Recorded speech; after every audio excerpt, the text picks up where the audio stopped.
বিসমিল্লাহির রহমানির রহিম। যারা নিজেকে একজন খাঁটি মুসলমান হিসাবে দাবি করেন, পাশাপাশি নামাজ, রোজা, হজ, যাকাত, কোরআন তেলাওয়াত, জিকির আজগার এই ইবাদতগুলোও করেন, তাদের উদ্দেশ্যে আজকের এই কথা। শুধু নামাজ, রোজা, হজ, যাকাত করেই কি জান্নাত পাওয়া যাবে? দুনিয়াতে কিভাবে চলতে হবে সেই বিষয়ে আজকের আলোচনা। হযরত নূহ আলাইহিসসালাতু ওয়াসসালাম এর যুগ থেকে আজ পর্যন্ত মানুষ দুই ধরনের জীবন বিধানের সঙ্গে পরিচিত হয়েছে। এক নাম্বার ইসলামী জীবন বিধান, দুই মানব রচিত জীবন বিধান। ইসলামী জীবন বিধানই একমাত্র আল্লাহর মনোনীত জীবন ব্যবস্থা। কোরআনুল কারীমে আল্লাহ তাআলা বলেন, ইন্নাদ দীন ইনদাল্লাহিল ইসলাম, একমাত্র ইসলামই আল্লাহর মনোনীত জীবন বিধান, মানব রচিত জীবন বিধান, যা পৃথিবীতে বিভিন্ন সময় বিভিন্ন নামে আত্মপ্রকাশ করেছেন, যেমন পুঁজিবাদী, গণতন্ত্র, সমাজতন্ত্র ও ধর্মনিরপেক্ষবাদ মতাদর্শ, যা আল্লাহ প্রদত্ত ইসলামী জীবন বিধানের একেবারেই বিপরীত। আল্লাহ রাসূল সাল্লাল্লাহু আলাইহি ওয়াসাল্লাম যথার্থই বলেছেন, আল কুফরু মিল্লাতুন ওয়াহিদ, ইসলামের বিরোধিতায় কুফরি শক্তি এক দল। বর্তমান পৃথিবীতে ইসলাম ছাড়া যত মত, পথ ও আদর্শ রয়েছে সবগুলোই বাতিল ও কুফরি আদর্শ এবং আল্লাহ প্রদত্ত ইসলামী জীবন বিধানের পরিপন্থী। মানব রচিত এসব মতবাদ উচ্ছেদ করে সেখানে আল্লাহর দেওয়া বিধান প্রতিষ্ঠার জন্য আল্লাহ তার প্রিয় হাবিব মুহাম্মদুর রাসূলুল্লাহ সাল্লাল্লাহু আলাইহি ওয়াসাল্লামকে দুনিয়াতে প্রেরণ করেছিলেন। যখন রাসূলুল্লাহ সাল্লাল্লাহু আলাইহি ওয়াসাল্লাম এই মহান দায়িত্ব পালন করেছিলেন, সে সময় যারা ইসলামী আন্দোলনের বিরোধিতা করেছিলেন, আল্লাহ তাআলা পূর্ব উল্লিখিত সূরা তাওবার ৩৩ নং আয়াতে তাদেরকে মুশরিক বলে আখ্যায়িত করেছেন।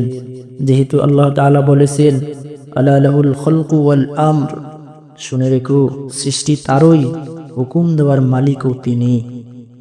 সেহেতু আল্লাহই একমাত্র বিধানদাতা। যারা আল্লাহকে বিধানদাতা হিসাবে না মেনে মানুষকে বিধানদাতা হিসাবে মেনে নিল, প্রকৃতপক্ষে তারা বিধানদাতা হিসাবে আল্লাহর সঙ্গে মানুষকে শরীক করে নিজেকে মুশরিক হিসাবে গণ্য করল। অনুরূপভাবে যারা আনুষ্ঠানিকভাবে ইবাদত যেমন নামাজ, রোজা, হজ, যাকাত, কোরআন তেলাওয়াত, জিকির আজগার করলো, কিন্তু সমাজ, অর্থনীতি, রাষ্ট্রীয় জীবনে আল্লাহর দেওয়া বিধান অমান্য করে মানব রচিত বিধানের অনুসরণ করলো, মূলত তারা উল্লেখিত ক্ষেত্রসমূহে আল্লাহর আইনকে অমান্য বা অস্বীকার করে কুফরি করল। কুফর এবং শিরক দুটোই ঈমানের বিপরীত বিধায় তাদের ঈমান থাকে না এবং ঈমানবিহীন আমল আল্লাহ কবুল করে না। ফলে আল্লাহ তাদের আনুষ্ঠানিক ইবাদত নামাজ, রোজা, হজ, যাকাত, কোরআন তেলাওয়াত, জিকির আজগার কিছুই কবুল করবেন না। আল্লাহ তাআলা বলেন, ওয়ামান ইয়াবতাগি গায়রাল ইসলাম দীনা ফালান ইউকবালু মিনহু, যে ব্যক্তি ইসলাম ছাড়া অন্য দ্বীনের জীবন বিধানের অনুসরণ করে তার নিকট থেকে কোনো কিছুই কবুল করা হবে না এবং পরকালে সে ক্ষতিগ্রস্তদের অন্তর্ভুক্ত হবে। সূরা আল ইমরান 85 নম্বর আয়াত। আয়াতের শেষ অংশে পরকালে সে ক্ষতিগ্রস্তদের অন্তর্ভুক্ত হবে বলে আল্লাহ তাআলা বোঝাতে চেয়েছেন যে যারা সমাজ, অর্থনীতি ও রাষ্ট্রীয় জীবনে আল্লাহর আইন অমান্য করে মানব রচিত আইন মানল, প্রকৃতপক্ষে তারা উল্লেখিত বিষয়সমূহে আল্লাহর আইন অমান্য করে কুফরি করল।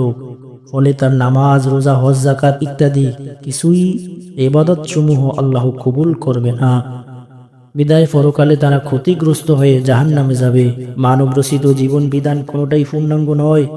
এর দ্বারা পৃথিবীতে যেমন শান্তি আসতে পারে না, তেমনই ঈমান ও আমল ধ্বংসকারী বিদায় পরকালেও মুক্তি দিতে পারবে না।